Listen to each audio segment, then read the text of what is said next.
നമസ്കാരം. മലയാളി വാർത്ത ഇൻസൈഡിലേക്ക് സ്വാഗതം. ഗോപൻ സ്വാമിയുടേത് ഒരു സ്വാഭാവിക മരണമെന്ന നിലയ്ക്കാണ് പ്രാഥമിക പോസ്റ്റ്മോർട്ടം റിപ്പോർട്ട്. എന്നാൽ ആന്തരികാവയവങ്ങളുടെ പരിശോധനാ ഫലം പുറത്തു വന്നാലേ യഥാർത്ഥ മരണകാരണം പറയാനാകൂ എന്ന് ഫോറൻസിക് വിദഗ്ധർ. ശ്വാസകോശ ഭാഗങ്ങൾ പരിശോധനയ്ക്ക് അയച്ചിട്ടുണ്ട്. 3 ദിവസമെടുക്കും കൃത്യമായ റിപ്പോർട്ട് ലഭിക്കാൻ. അതിനുശേഷം മാത്രമേ മരണകാരണം ഉറപ്പിക്കാൻ കഴിയൂ എന്ന് ഫോറൻസിക് പറയുന്നു. എന്നാൽ ഗോപൻ സ്വാമിയുടെ ശരീരത്തിൽ പരിക്കേറ്റതിൻ്റെ യാതൊരുവിധ ലക്ഷണവുമില്ല. പ്രാരംഭ പരിശോധനയിൽ ഇതൊരു സ്വാഭാവിക മരണമാണ് എന്ന് ഡോക്ടർമാർ കരുതുന്നു. ഗോപൻ സ്വാമിയുടേത് ഒരു സ്വാഭാവിക മരണമാണെങ്കിൽ മറ്റു ചില സംശയങ്ങൾ സ്വാഭാവികമായി ഉയർന്നു വരും. യുക്തിചിന്തകൾക്കപ്പുറമുള്ള ചില ചോദ്യങ്ങളാണ് നമുക്ക് മുന്നിലേക്ക് എത്തുക. തൻ്റെ മരണം എങ്ങനെ ഗോപൻ സ്വാമി നേരത്തെ അറിഞ്ഞു? തൻ്റെ സമാധിക്ക് ശേഷമുള്ള കാര്യങ്ങൾ മക്കളോട് കൃത്യമായി നിർദ്ദേശിക്കാൻ എങ്ങനെ ഗോപൻ സ്വാമിക്ക് കഴിഞ്ഞു? പിതാവ് സമാധിയാകുമെന്ന് മക്കൾ എങ്ങനെ നേരത്തെ ഉറപ്പിച്ചു? പിതാവിൻ്റെ സമാധി പോസ്റ്റർ അടക്കമുള്ള സജ്ജീകരണങ്ങൾ എങ്ങനെ അവർ ചെയ്തു വെച്ചു? ഗോപൻ സ്വാമിയുടേത് ഒരു സ്വാഭാവിക മരണമെന്ന പ്രാഥമിക പോസ്റ്റ്മോർട്ടം നിഗമനങ്ങളാണ് ഇപ്പോൾ കൂടുതൽ സംശയങ്ങൾ ഉയർത്തുന്നത്. ഇന്ന് രാവിലെ ഗോപൻ സ്വാമിയുടെ സമാധി പൊളിച്ച പോലീസും കൗൺസിലർമാർക്കുമൊക്കെ ഒരു കാര്യം വ്യക്തമായി. ഇതുവരെ 2 ആൺമക്കൾ പറഞ്ഞ മുഴുവൻ മൊഴികളും ശരിവെക്കുന്ന തലത്തിലാണ് കാര്യങ്ങൾ. മൃതദേഹം ബന്ധുക്കൾക്ക് വിട്ടു നൽകുമെന്ന് ഇപ്പോൾ അധികൃതർ പറയുന്നു. സമാധി ഇരുത്തിയ സ്ഥലത്ത് തന്നെ സംസ്കരിക്കുന്നതിൽ തടസ്സമില്ല എന്നാണ് അധികൃതരുടെ നിലപാട്. കുടുംബത്തിന്റെ ആഗ്രഹം അതാണെങ്കിൽ ചടങ്ങ് അവിടെ തന്നെ നടത്താമെന്നും അധികൃതർ വ്യക്തമാക്കി. കല്ലറയിലോ സ്ലാബിലോ ഇനി ശാസ്ത്രീയ പരിശോധനകൾ നടത്താനില്ല എന്ന നിഗമനത്തിലാണ് അധികൃതർ. മറ്റു സംശയങ്ങളൊന്നും പ്രാഥമിക ഇൻക്വസ്റ്റിൽ പോലീസിനോ ഫോറൻസിക് വിദഗ്ധർക്കോ തോന്നിയിട്ടില്ല. മരിച്ച ശേഷമാണ് ഗോപൻ സ്വാമിയെ സമാധിയിലിരുത്തിയതെന്നാണ് മെഡിക്കൽ കോളേജിൽ നിന്നും ലഭിക്കുന്ന വിവരം. ശരീരത്തിൽ മുറിവുകളില്ല, വിഷം ഉള്ളിൽ ചെന്നിട്ടുമില്ല. മൃതദേഹത്തിൽ ഏതെങ്കിലും തരത്തിലുള്ള പരിക്കുകളുണ്ടോ എന്നറിയാൻ റേഡിയോളജി എക്സ്റേ പരിശോധനകൾ നടത്തിയിരുന്നു.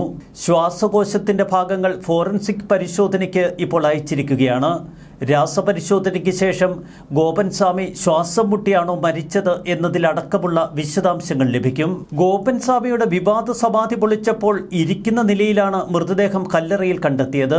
മക്കൾ പറഞ്ഞ മുഴുവൻ കാര്യങ്ങളും ശരിവെക്കുന്ന തലത്തിലായിരുന്നു അവർ ഗോപൻ സ്വാമിയെ സമാധിയിരുത്തിയത്. ഒരാഴ്ച മുൻപ് നെയ്യാറ്റിൻകരയിൽ പൊടുന്നനെ ഒരു പോസ്റ്റർ പ്രത്യക്ഷപ്പെടുന്നു. ഗോപൻ സ്വാമി സമാധിയായി എന്ന പോസ്റ്ററാണ് പെട്ടെന്ന് ജനങ്ങളുടെ ശ്രദ്ധയിൽപ്പെട്ടത്. ഈ അടുത്ത കാലത്തൊന്നും കേരളത്തിൽ ഇത്തരമൊരു പോസ്റ്റർ കണ്ട അനുഭവമില്ല കേരളീയർക്ക്.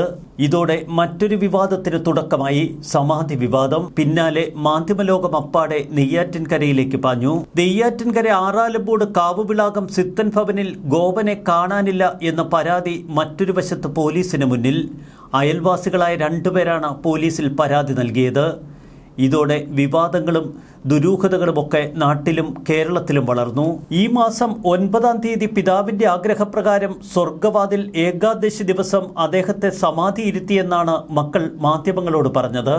ഇതോടെ സംസ്ഥാനമേറെ കൗതുകത്തോടെ ഈ സമാധി വാർത്ത ചർച്ച ചെയ്തു. എങ്ങനെ മനുഷ്യന്റെ യുക്തിക്ക് നിരക്കാത്ത ഈ അവകാശവാദങ്ങൾ അംഗീകരിക്കുമെന്നതിലായിരുന്നു ചർച്ച.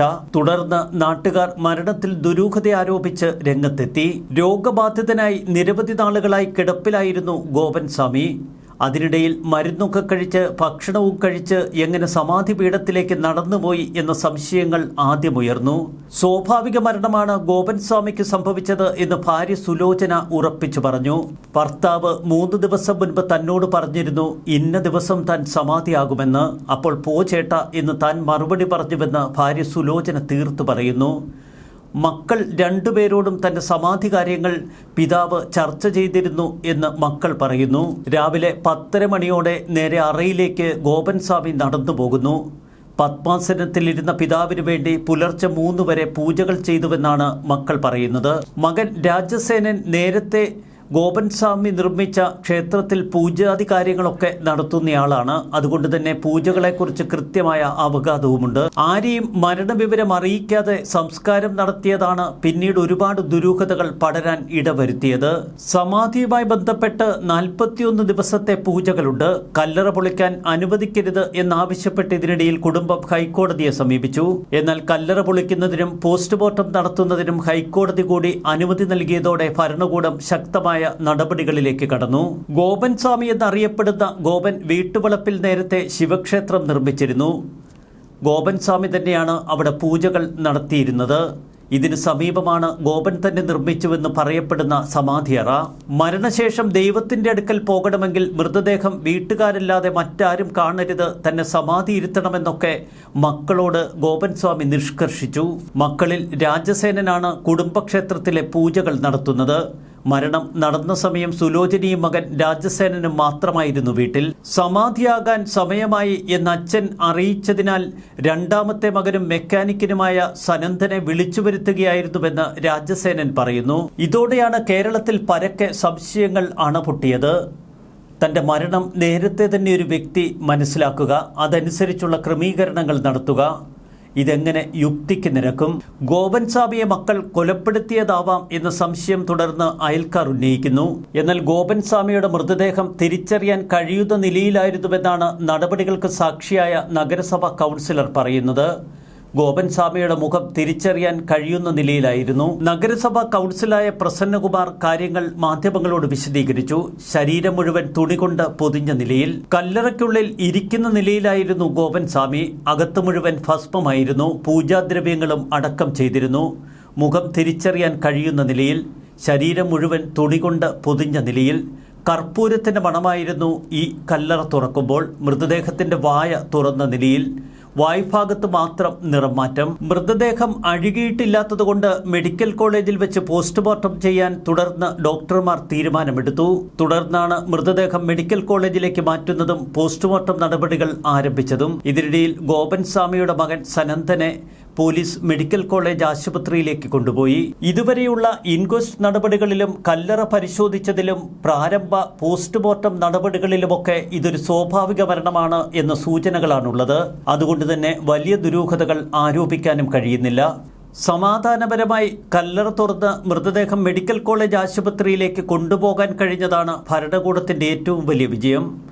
ഇന്ന് അതിനോട് പൂർണ്ണമായി സഹകരിക്കുകയായിരുന്നു വീട്ടുകാർ ചെയ്തത്. കഴിഞ്ഞ തിങ്കളാഴ്ച സബ് കളക്ടർ ആൽഫ്രഡിന്റെ നേതൃത്വത്തിൽ കല്ലറ തുറക്കാനെത്തിയപ്പോൾ കുടുംബാംഗങ്ങൾ വലിയ പ്രതിഷേധ ശബ്ദമുയർത്തി. തുടർന്ന് ചില ഹൈന്ദവ സംഘടനകൾ കൂടി അവർക്കൊപ്പം ചേർന്നതോടെ കല്ലറ പൊളിക്കാനുള്ള ശ്രമം ഭരണകൂടം ഉപേക്ഷിച്ചിരുന്നു. ആരെയും മരണവിവരം അറിയിക്കാതെ സംസ്കാരം നടത്തിയതിൽ ദുരൂഹതയുണ്ട് എന്നാണ് നാട്ടുകാരുടെ ആരോപണം.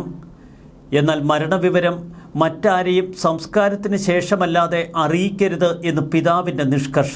തുടക്കം മുതൽ മാധ്യമങ്ങളുടെ തുടർച്ചയായ ചോദ്യങ്ങൾക്ക് മുൻപിൽ രണ്ടാൺമക്കളും മറുപടികൾ നൽകിക്കൊണ്ടിരുന്നു. അവർ പറയുന്ന ഉത്തരങ്ങൾ പലതും സാമാന്യബോധത്തിനപ്പുറമായതുകൊണ്ട് അത് പരക്കെ പരിഹസിക്കപ്പെട്ടു. സമൂഹ മാധ്യമങ്ങളിലടക്കം അത് ചോദ്യം ചെയ്യപ്പെട്ടു. ഒരു മനുഷ്യൻ മരിച്ചാൽ ജനനവും മരണവുമൊക്കെ ഔദ്യോഗികമായി രേഖപ്പെടുത്തേണ്ടതുണ്ട്. ഒരു ജനാധിപത്യ വ്യവസ്ഥിതിയിൽ നിയമ സംവിധാനങ്ങൾക്കനുസൃതമായി ജീവിക്കുന്ന ഒരാൾ തങ്ങളുടെ മരണവിവരം അധികൃതരെ അറിയിക്കുകയും മരണ സർട്ടിഫിക്കറ്റ് കരസ്ഥമാക്കുകയും ഒക്കെ ചെയ്യേണ്ടതുണ്ട്. ഇക്കാര്യങ്ങളിൽ വരുത്തിയ വീഴ്ചയാണ് തുടർച്ചയായി കുടുംബത്തിനെതിരെ സമൂഹ മാധ്യമങ്ങളുമൊക്കെ തിരിയാനുള്ള കാരണം. എന്നാൽ ഗോപൻ സ്വാമിയുടെ മരണത്തിൽ അസ്വാഭാവികതയില്ല എന്ന പ്രാഥമിക പോസ്റ്റ്മോർട്ടം റിപ്പോർട്ട് വിലയിരുത്തുമ്പോൾ ചില സംശയങ്ങൾ ഇനിയും ബാക്കിയാവുന്നു.